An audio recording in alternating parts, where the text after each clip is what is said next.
cheio de dúvidas, ainda existe uma verdade eterna. Histórias que atravessam gerações, mensagens que transformam vidas. Este é o coração de Abraão. Um lugar onde a fé ganha voz, e a palavra se torna viva diante dos seus olhos. Prepare-se para mergulhar nas histórias que moldaram o mundo e podem transformar o seu destino. Como controlar impulsos e desejos. O que você faz no segundo antes de agir define quem você é. Tem um segundo. Um único segundo. É o espaço entre o impulso e a ação. Entre o desejo que surge e a escolha que você faz. Entre o que você sente vontade de fazer e o que você realmente faz. É o segundo mais curto e mais decisivo da sua vida. Porque é nele que o seu caráter é revelado. É nele que o seu destino é construído.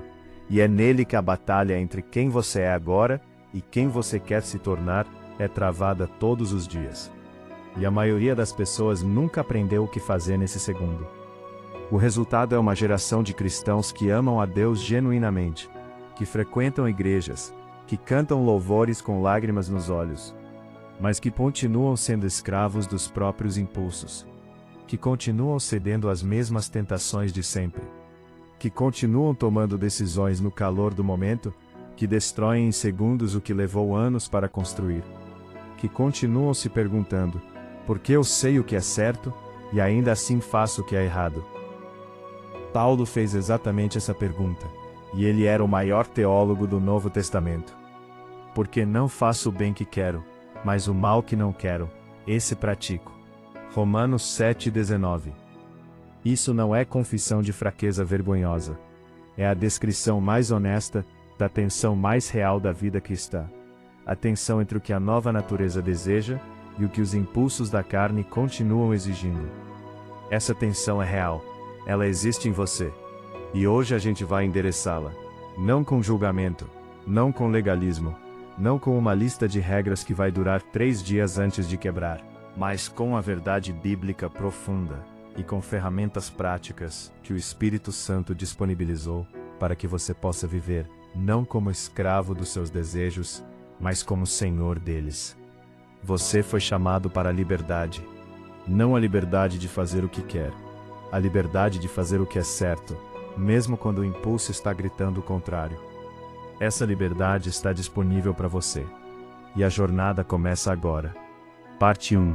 O mundo foi projetado para te vencer. Antes de qualquer estratégia, você precisa entender o campo de batalha em que está vivendo. Porque esse campo foi projetado, deliberada e sofisticadamente, para enfraquecer exatamente a capacidade que precisamos desenvolver. Vivemos na era da gratificação imediata. Cada aspecto da cultura contemporânea foi arquitetado ao redor da eliminação do espaço entre o desejo e a satisfação. Quer assistir um filme? Está disponível agora. Quer comprar algo? Um clique e chega amanhã. Quer entretenimento? Desliza o dedo e aparece infinitamente. Quer aprovação? Posta e conta os likes.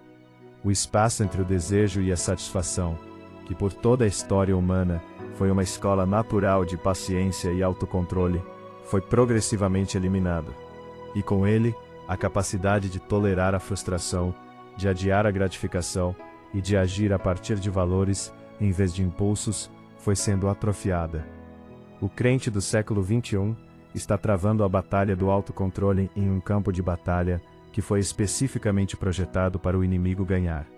Não falo isso para diminuir a sua responsabilidade. Falo para você entender por que essa batalha é tão intensamente difícil agora. E porque vencê-la exige uma intencionalidade muito maior do que em gerações anteriores. A boa notícia é que o Espírito de Deus não é menos poderoso hoje do que era em qualquer outro século. O que ele habilitou em Paulo, em Davi, em Daniel, ele habilita em você. Mas você precisa cooperar ativamente com essa obra.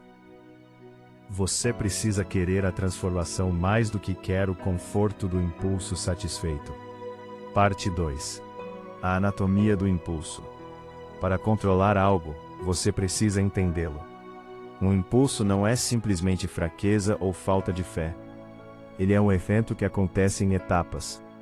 Entender essas etapas é o primeiro passo para intersectar o processo antes que o impulso se torne ação. Etapa 1. O gatilho. Todo impulso tem uma origem, pode ser externo, uma imagem que você viu, uma situação que enfrentou, uma palavra que ouviu. Ou pode ser interno, solidão, tédio, ansiedade, raiva, tristeza. Identificar os seus gatilhos pessoais é fundamental. Você não pode evitar o que não identificou. Etapa 2. O desejo. O gatilho dispara uma sensação de que aquilo que o impulso oferece vai resolver algo, vai aliviar algo, vai preencher algo. E essa sensação é real, visceral, urgente, que parece imperativa no momento. Etapa 3. A narrativa. Essa é a etapa mais subestimada. Entre o desejo e a ação, a mente constrói uma narrativa que justifica o impulso. Desta vez está tudo bem. Eu mereço depois de tudo que passei. Ninguém vai saber. Só uma vez não faz diferença. Essas narrativas são a voz do impulso tentando se legitimar. E elas são convincentes o suficiente para fechar o espaço entre o desejo e a ação. Etapa 4. A ação ou a interrupção.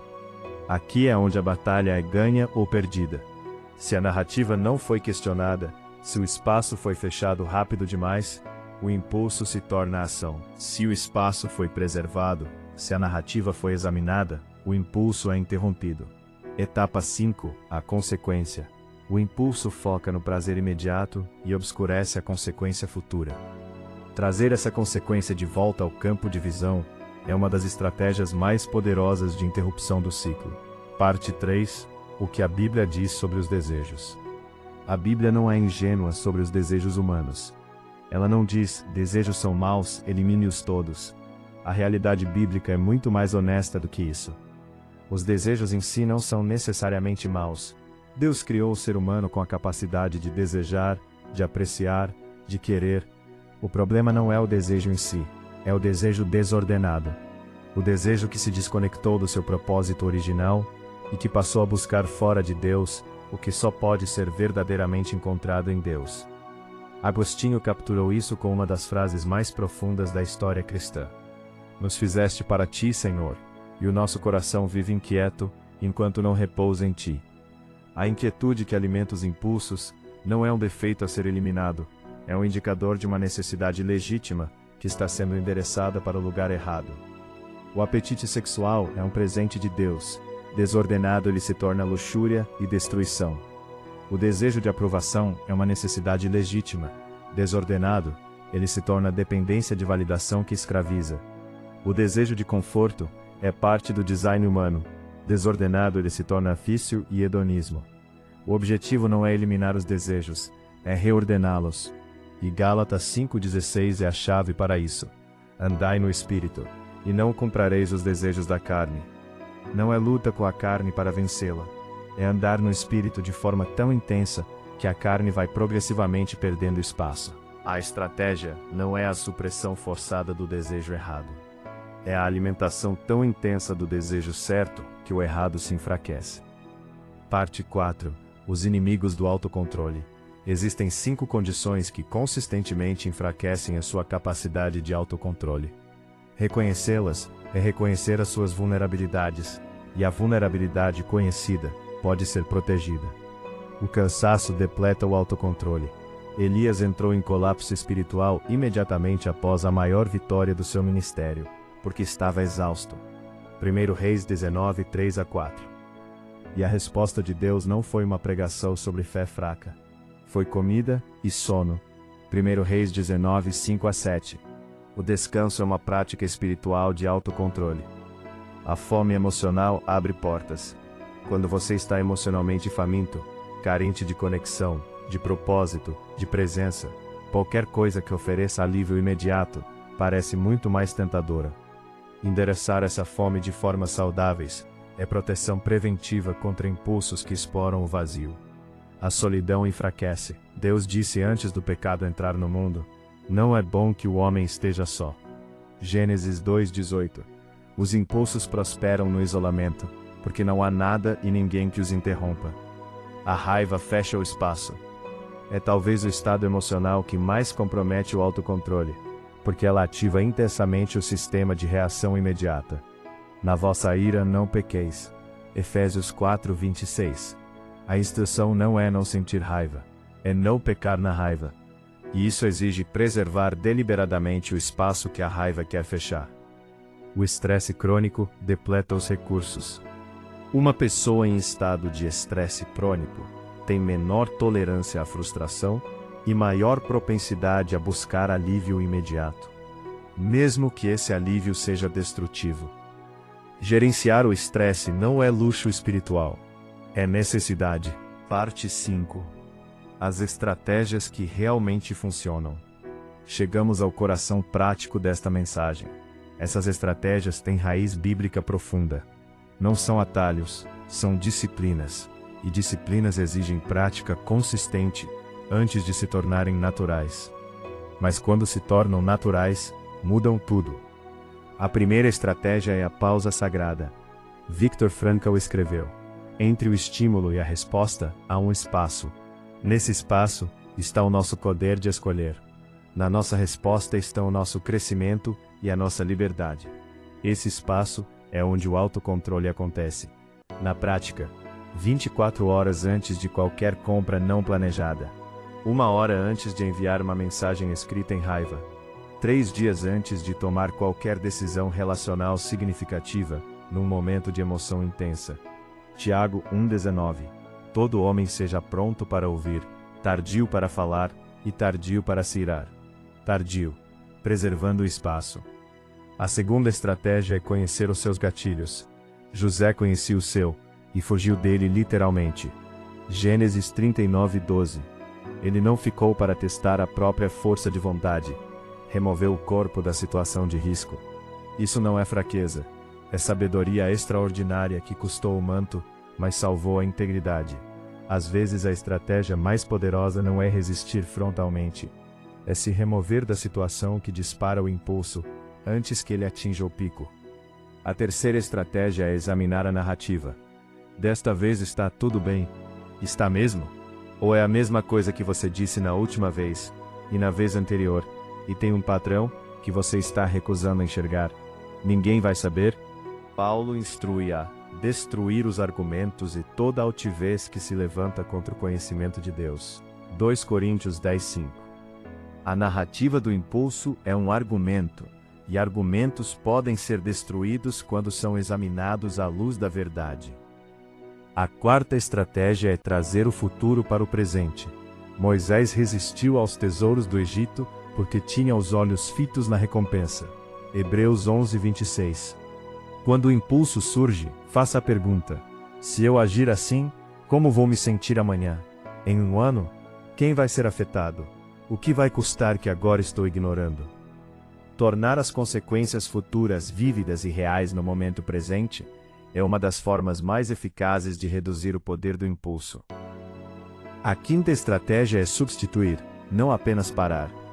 Tentar parar um comportamento impulsivo sem substituí-lo é como tentar segurar água com as mãos.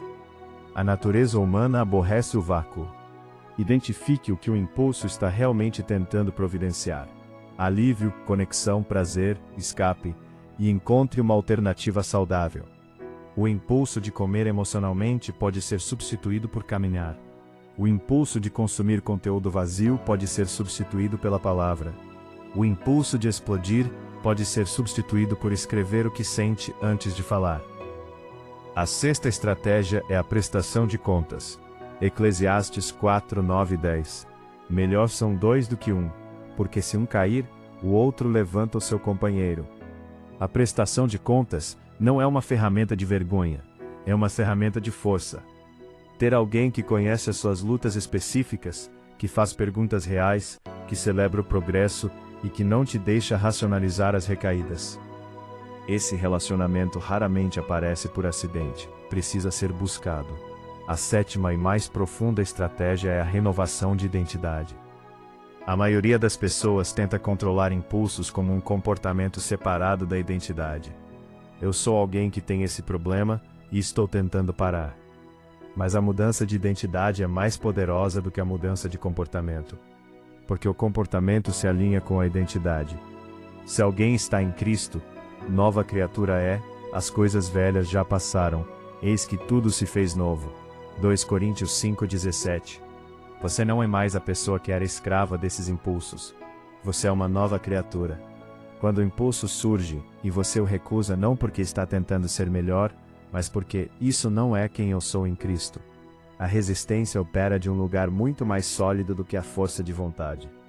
Porque a força de vontade se depleta, a identidade não. Parte 6. O dom do domínio próprio. Gálatas 5:22-23, lista o domínio próprio como fruto do Espírito Santo. Isso tem uma implicação extraordinária. O domínio próprio genuíno não é produzido pela força de vontade humana. É um fruto, algo que cresce a partir de uma raiz, e a raiz é o Espírito Santo habitando no crente. Isso não significa que você não precisa cooperar ou se disciplinar. Significa que a fonte do domínio próprio genuíno não é a sua determinação. É a obra do Espírito em você. Isso é simultaneamente humilhante e libertador. Humilhante porque desfaz a ilusão de que você pode controlar os seus impulsos pela força bruta da vontade. Ilusão que, quando perseguida, produz apenas frustração e desespero. Libertador porque significa que o recurso do qual você precisa não depende de quão forte você é. Depende de quão rendido você está ao Espírito que já habita em você. A pergunta prática não é como eu posso ser mais disciplinado, é como eu posso cooperar mais plenamente com o Espírito que já está em mim. E a resposta está nas práticas que alimentam essa conexão: a palavra, a oração, o jejum, a adoração, a comunidade. Não como tentativas de ganhar o que já foi dado, mas como formas de abrir cada vez mais a sua vida para a obra que o Espírito já está realizando. Parte 7. Quando você cai. Nenhuma mensagem sobre controle de impulso seria honesta, sem falar sobre o que acontece quando você falha. Porque você vai falhar. Em algum momento, o impulso vai vencer. E nesse momento existe um segundo perigo tão real quanto o primeiro: a espiral de condenação. É quando a falha produz vergonha, a vergonha produz desespero, o desespero produz o pensamento de que não adianta mais tentar, e esse pensamento produz mais falhas. Uma das estratégias mais eficazes do inimigo é usar a sua queda para te convencer de que você nunca vai se levantar. Mas Provérbios 24:16 diz: porque 7 vezes cai o justo, e se torna a levantar. 7 vezes, a queda não é o fim da história, é um capítulo do processo. E Romanos 8:1 precisa estar firme no seu coração. Portanto, agora nenhuma condenação há para os que estão em Cristo Jesus. Nenhuma. A condenação que o inimigo instala depois da sua queda não é de Deus. A convicção genuína do Espírito te traz de volta a Deus com humildade. A condenação do inimigo te afasta de Deus com vergonha. A resposta bíblica à queda é rápida e sem dramatismo excessivo. Confessar, receber o perdão que já está disponível, examinar o que aconteceu para aprender e recomeçar. 1 João 1:9. Se confessarmos os nossos pecados, Ele é fiel e justo para nos perdoar. A santidade não é a ausência de quedas, é a direção geral de uma vida que continua se levantando. Conclusão. O segundo que define. Voltamos ao começo, ao segundo entre o impulso e a ação. É no segundo entre a raiva e a palavra que vai machucar. Entre o desejo e o clique que não deveria ser dado. Entre a compra impulsiva e o reconhecimento do que você realmente precisa. Entre a fuga para o vício e a escolha de enfrentar o que o vício estava escondendo. Entre o ego que quer explodir e a mansidão que é fruto do Espírito. Cada vez que você preserva esse espaço, cada vez que você usa uma das estratégias, cada vez que você escolhe o que é certo no lugar do que é imediato, você está sendo formado.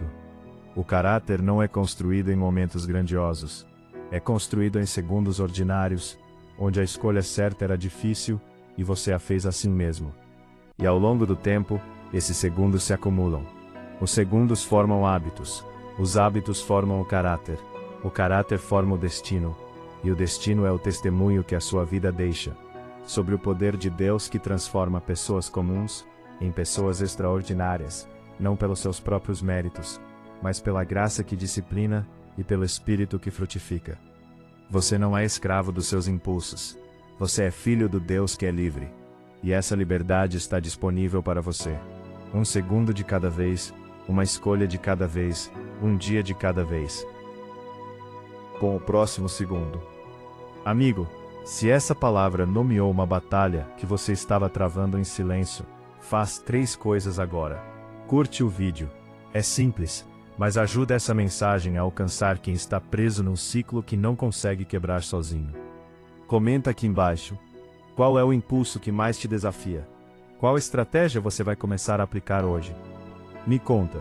Cada testemunho que você compartilha pode ser o encorajamento que alguém precisava para não desistir. Compartilha com alguém que você sabe que está nessa luta. Alguém que sabe o que é certo e continua fazendo o errado e não entende por quê.